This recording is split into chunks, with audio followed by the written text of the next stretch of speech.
Hi friends, welcome back to Jay's kitchen. ನಿಮ್ಗೆ ಏನಾದರೂ ನಮ್ಮ ಚಾನಲ್ ಇಷ್ಟ ಆದರೆ ಲೈಕ್ ಆ್ಯಂಡ್ ಸಬ್ಸ್ಕ್ರೈಬ್ ಮಾಡಿ. ಫೇಸ್ಬುಕ್ಕಲ್ಲಿ ನೋಡ್ತಾ ಇದ್ದರೆ ಫಾಲೋ ಮಾಡಿ.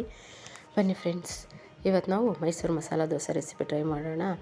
ಮೈಸೂರು ಮಸಾಲ ದೋಸೆ ತಿನ್ನೋಕ್ಕೆ ಮೈಸೂರಿಗೆ ಹೋಗ್ಬೇಡಿ ಫ್ರೆಂಡ್ಸ್, ಬನ್ನಿ ಮನೆಯಲ್ಲೇ ಮಾಡೋಣ. ಹೇಗೆ ಮಾಡೋದು ಅಂತ ನೋಡೋಣ. ಮೊದಲಿಗೆ ಇದಕ್ಕೆ ನಾವು ಆಲೂ ಪಲ್ಯ ರೆಡಿ ಮಾಡ್ಕೊಳ್ಳೋಣ. ಅದಕ್ಕೆ ಪ್ಯಾನ್ ಇಡಿ. ಪ್ಯಾನ್ಗೆ 2 ಸ್ಪೂನು ಎಣ್ಣೆ ಹಾಕ್ಕೊಳ್ಳಿ.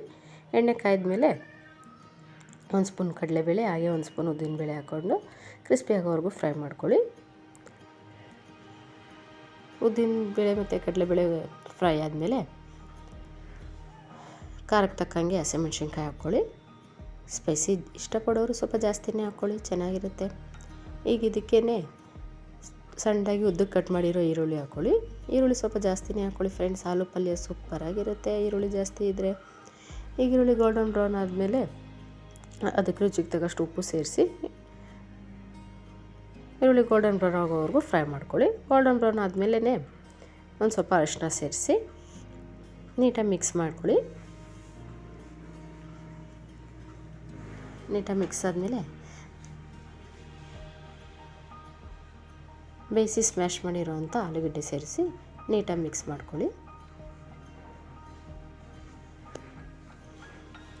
ಈಗ ಇದಕ್ಕೆ ಸಣ್ಣದಾಗಿ ಕಟ್ ಮಾಡಿರೋವಂಥ ಕೊತ್ತಂಬರಿ ಸೊಪ್ಪು ಹಾಕ್ಕೊಳ್ಳಿ. ಒಂದ್ಸಲ ನೀಟಾಗಿ ಮಿಕ್ಸ್ ಮಾಡಿ. ಈಗ ನೋಡಿ ಫ್ರೆಂಡ್ಸ್, ನಮ್ಮ ಮೈಸೂರು ಮಸಾಲೆ ದೋಸೆಗೆ ಆಲೂ ಪಲ್ಯ ರೆಡಿ. ಈಗ ಇದಕ್ಕೊಂದು ನಾವು ರೆಡ್ ಚಟ್ನಿ ಮಾಡ್ಕೊಳ್ಳೋಣ.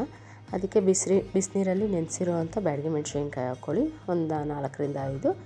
ಕ್ವಾಂಟಿಟಿ ಜಾಸ್ತಿ ಮಾಡ್ತಿದ್ರೆ ನೀವು ಜಾಸ್ತಿ ಹಾಕ್ಕೊಳ್ಳಿ. ಹಾಗೆಯೇ ಒಂದು 2 ಸ್ಪೂನು ಕಡಲೆಪಪ್ಪು ಹಾಕ್ಕೊಳ್ಳಿ. ಇದಕ್ಕೆ ಮೇನ್ ಇಂಗ್ರೀಡಿಯೆಂಟು ಕಡಲೆಪಪ್ಪು ಫ್ರೆಂಡ್ಸ್. ಹಾಗೆ ಒಂದು 3 ಬೆಳ್ಳುಳ್ಳಿ ಹೆಸರು, ರುಚಿಗೆ ತಕ್ಕಷ್ಟು ಉಪ್ಪು ಹಾಕಿ ಫೈನ್ ಪೇಸ್ಟ್ ಮಾಡ್ಕೊಳ್ಳಿ. ನೋಡಿ ಈ ರೀತಿಯಾಗಿ. ಈಗ ಒಂದು ದೋಸೆ ತವ ಬಿಸಿ ಇಡಿ. ಬಿಸಿ ಇಟ್ಟು ಅದಕ್ಕೆ ಸ್ವಲ್ಪ ನೀರು ಹಾಕ್ಬಿಟ್ಟು ಟಿಶ್ಯೂ ಪೇಪರಿಂದ ನೀಟಾಗಿ ಒರೆಸ್ಕೊಂಡು ಒಂದು 2 ಸೌಟು ದೋಸೆ ಬ್ಯಾಟರ್ ಹಾಕ್ಕೊಳ್ಳಿ. ದೋಸೆ ಬ್ಯಾಟರ್ನ ಈ ಥರ ನೀಟಾಗಿ ತೆಳುಗೆ ಸ್ಪ್ರೆಡ್ ಮಾಡ್ಕೊಳ್ಳಿ. ನಿಮಗೆ ದೋಸೆ ಬ್ಯಾಟರ್ ರೆಸಿಪಿ ಬೇಕಂದರೆ ನಾನು ಹಿಂದಿನ ವೀಡಿಯೋಗಳಲ್ಲಿ ಹಾಕಿದ್ದೀನಿ, go and check it once. ಈಗ 2 ಸ್ಪೂನ್ ಆಯಿಲ್ ಹಾಕ್ಕೊಳ್ಳಿ ಮೇಲೆ. ದೋಸೆ ಒಂದು ಸ್ವಲ್ಪ ಕುಕ್ ಆಗ್ತಿದ್ದಂಗೆ ರೆಡಿ ಮಾಡ್ಕೊಂಡಿರೋಂಥ ಈ ಕೆಂಪು ಚಟ್ನಿನ ಹಾಕ್ಕೊಳ್ಳಿ. ವೆರಿ ಟೇಸ್ಟಿಯಾಗಿರುತ್ತೆ ಫ್ರೆಂಡ್ಸ್.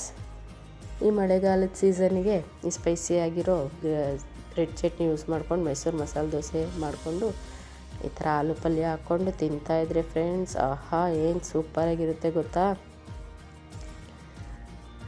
ನೋಡಿ ಈಗ ನೀಟಾಗಿ ಕುಕ್ ಆಗಿದೆ. ನೋಡಿ ಎಷ್ಟು ಕ್ರಿಸ್ಪಿಯಾಗಿ ಬಂದಿದೆ, ಏನು ಸಖತ್ತಾಗಿ ಬಂದಿದೆ ಅಂತ ನೋಡಿ ಫ್ರೆಂಡ್ಸ್.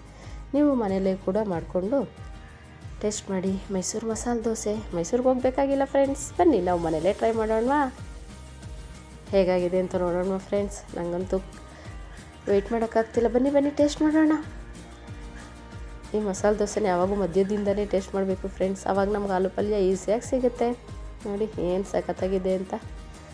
ಆಲೂ ಪಲ್ಯ ಜೊತೆ ಹಾಗೆ ಕೆಂಪು ಚಟ್ನಿ ಜೊತೆ ಟೇಸ್ಟ್ ಮಾಡ್ತಾಯಿದ್ರೆ ಫ್ರೆಂಡ್ಸ್, ಆಹಾ ಏನು ಸೂಪರಾಗಿರುತ್ತೆ ಗೊತ್ತಾ.